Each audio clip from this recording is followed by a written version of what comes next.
کا جو ہے وہ سرکار صلی اللہ علیہ وسلم سے سلوک. ایک مرتبہ ابو سفیان، ولید نگر اور ابو جہل وغیرہ سرکار دو عالم صلی اللہ علیہ وسلم کی تلاوت سننے لگے. نگر سے اس کے ساتھیوں نے کہا کہ محمد کیا کہتے ہیں؟ اس نے کہا میں نہیں جانتا، زبان کو حرکت دیتے ہیں، پہلوں کے قصے کہہ رہے جیسے میں تمہیں سنایا کرتا ہوں. ابو سفیان نے کہا کہ ان کی باتیں مجھے حق معلوم ہوتی ہیں.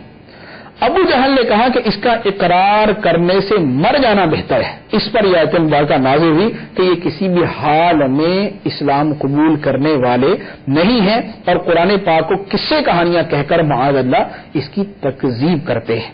اللہ عز و جل ہمیں کفار کے اعمال اور عقائد سب سے بیزاری اور سب سے دوری عطا فرمائے، سب سے دور رہنے کی توفیق عطا فرمائے.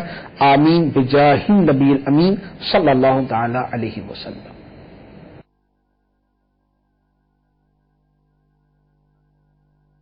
صلو علی الحبیب صلی اللہ تعالی علی محمد. ابھی جو سلسلہ آپ نے ملاحظہ فرمایا اس کے بارے میں اپنے تاثرات اور مدنی مشورے 03012612 پر SMS یا feedback@madanichannel.tv پر میل کر سکتے ہیں.